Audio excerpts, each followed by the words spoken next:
الرحيم يا أيها الذين آمنوا توبوا إلى الله توبة نصوحا صدق الله العظيم. میرے مشفق و مربی حکمین اور صاحبین اور اس محفل کے نوش گفتہ پھولوں اور میرے عزیز رفقا، آج میری تقریر کا عنوان ایمانی کیفیت اور گناہوں پر ندامت ہے۔ میں آپ حضرات کے سامنے قرآن و حدیث کی روشنی میں کچھ باتیں عرض کرنا چاہتا ہوں۔ میرے دوستوں، مومن کے دو دشمن ایسے ہیں جو ہمیشہ مومن کے ساتھ شانہ بشانہ رہتے ہیں۔ ایک نفس ہے اور دوسرا شیطان، کبھی علیحدہ نہیں ہوتے اور گناہوں پر اور برائیوں پر اکساتے اور پھرساتے رہتے ہیں۔ اسی لیے انسان گناہ میں مبتلا ہو جاتا ہے۔ تو ان سے بچاؤ کی کیا شکل ہے؟ میرے دوستوں، ان سے سب سے بہترین بچاؤ کی شکل یہ ہے کہ اللہ رب العزت کا خوف اور آخرت کا حساب و کتاب ہے۔ اگر یہ دونوں باتیں انسان کے ہر وقت یاد رہے تو ہرگز گناہ نہیں کر سکتا، اور اگر گناہ ہو بھی جائے بھول سے چوک سے تو علاج توبہ ہے۔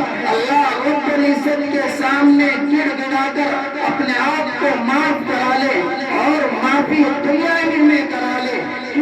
آخرت میں حساب و کتاب کا معاملہ ہے، وہاں معافی کا معاملہ نہیں ہے، وہاں نفسی کا عالم ہوگا۔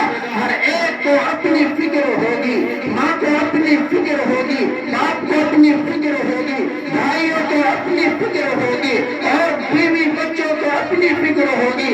یہی تعبیر اللہ رب العزت نے قرآن کریم کے اندر فرما دی، یوم یفر المرء من اخیہ وامہ وابیہ وصاحبتہ وبنیہ۔ اللہ رب العزت نے یہی تعبیر قرآن کریم کے اندر بھی فرما دیا کہ ہر ایک کو اپنی فکر ہوگی، کوئی کسی کا پرسان حال نہیں ہوگا۔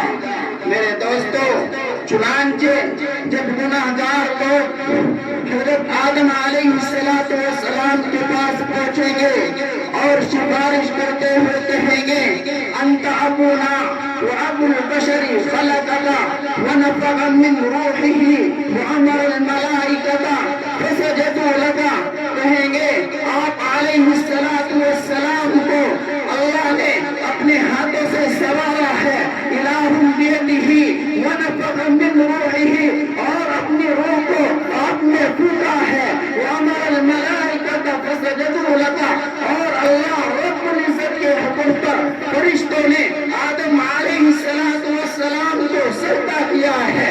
آپ علیہ السلام نے یہ صفات اور یہ کمالات ہیں، اور آپ کو یہ بھی معلوم ہے ہم کس چیز میں ملوث ہیں۔ ہم گناہوں کی لذت کی وجہ سے سب قطار در قطار کھڑے ہوئے ہیں۔ آپ اپنے رب سے ہمارے لیے سفارش کی درخواست کریں، اور حضرت آدم علیہ السلام اس وقت کہیں گے، ان ربی قد غلب اليوم لم یغلب قبلہ مثلہ ولن یغلب بعدہ وانہ نہانی عن شجرۃ فعصیتہ۔ حضرت آدم علیہ السلام کہیں گے، آج میرا رب ناک ہے، نہ اس سے پہلے کبھی ہوا تھا اور نہ اس کے بعد کبھی ہوگا، اور میں آپ کے لیے سفارش نہیں کر سکتا۔ اس لیے اللہ نے مجھے اس طرح ایک درخت کے پاس جانے سے روکا تھا، لیکن میں نے اپنے اللہ کی نافرمانی کی ہے۔ میں اپنے آپ میں خود پریشان حال ہوں، میں تمہاری سفارش نہیں کر سکتا۔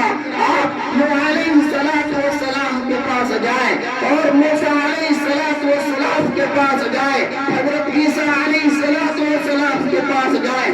تمام کے تمام نبی اپنی لغزشوں کو بتا کر انکار کر دیں گے اور کہیں گے ہم تمہارے لیے سفارش نہیں کر سکتے، ہم اپنے پریشان ہیں۔ لیکن ایک آواز آئے گی، یا رب امتی یا رب امتی یا رب امتی، یا اللہ میری امت پر فضل کا معاملہ فرما دے، یا اللہ میری امت پر رحم کا معاملہ فرما دے۔ میرے دوستو، لیکن یہ امت کہاں جائے؟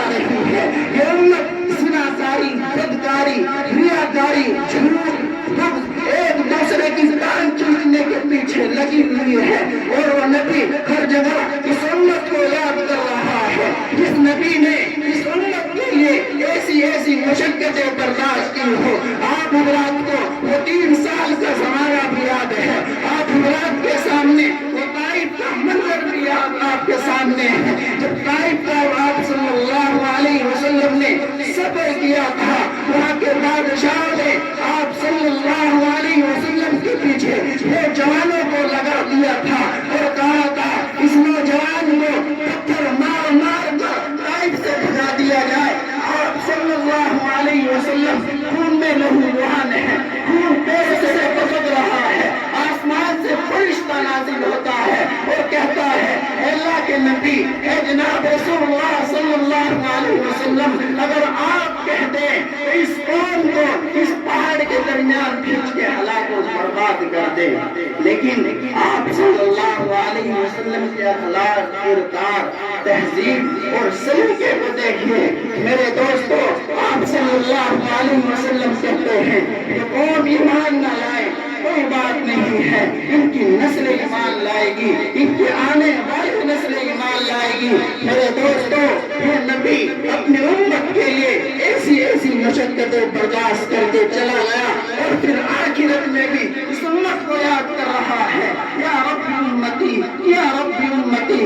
میرے دوستو, اور آپ صلی اللہ علیہ وسلم اللہ رب العزت سے اتنے ڈرا کرتے تھے میری ذات سے کوئی بات خلاف نہ ہو جائے, میری ذات سے اللہ رب العزت کے حکم کے احکام کے مطابق بات کی جائے, اس کے خلاف کوئی بات نہ کی جائے. یہ نبی اس سے آگے چل کر صحابہ کرام رضی اللہ تعالیٰ عنہ, حضرت عمر رضی اللہ تعالیٰ عنہ مرض الموت میں ہے, موت کا وقت قریب ہے.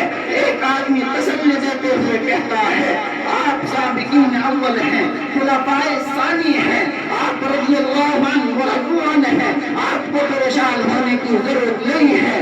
اور آپ رضی اللہ عنہ ان تمام خوبیوں کو سننے کے بعد, ان تمام خوبیوں کے مالک ہونے کے بعد کہتے ہیں لیتنی یا ابن اخی او ذالک کفاف اللہ علی ولالی, اے بھتیجے مجھے کوئی ڈر نہیں ہے, اللہ مجھے اپنی میری نیکیوں کا بدلہ نہ دے, لیکن ڈر اس بات کا ہے کہ قیامت کے دن کل حشر کے میدان میں اللہ میری گناہوں کی لذت کی وجہ سے میری گرفت نہ کر لے.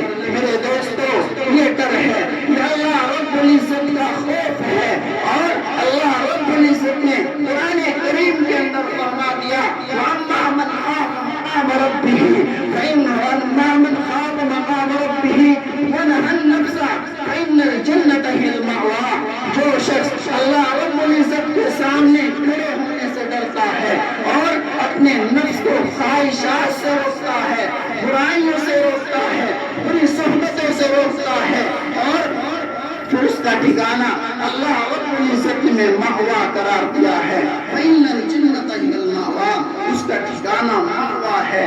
اور یہ مقام مرتبہ ہے رضی اللہ عنہ ورضوان کا, اور جس کی آیت کے مطابق اللہ رب العزت نے کتنی آیتوں کا نزول فرما دیا, فشد الوقاء اما من بعد و اما فلان. لیکن اس کے باوجود اللہ رب العزت کے سامنے کھڑے ہونے سے اتنے ڈر رہے ہیں. اور ہمارا حال کیا ہے, ہمیں اپنے گروان میں جھانک لینا چاہیے اور ہم سوچتے ہیں کہ اسلام کے ٹھیکیدار بن جائے, نماز ہمارے پلے نہیں, سنتیں ہمارے پلے نہیں, اور نوافل واجبات ہمارے پلے نہیں ہے, لیکن دین کے ٹھیکیدار بن جائے, دین ہمارے سپرد ہو جائے. میرے دوستو, دین اس طرح کسی کا ٹھیکیدار نہیں بنتا. یہ تمام کے تمام کمالات رضی اللہ عنہ ورضوان میں ہیں, لیکن پھر بھی اللہ رب العزت کے سامنے کھڑے ہونے سے گھبرا رہے ہیں. میرے دوستو, یہی لوگ اس کے لائق تھے کہ نبی آخر الزماں کی باغ ڈور ان لوگوں کے ہاتھ میں تھمائی جائے اور جنت اور دنیا ہی میں کہتے ہوئے جنت کی بشارت دی جائے. اللہ تعالی ہم سب کو ان باتوں پر عمل کرنے کی توفیق عطا فرمائے. وآخر دعوانا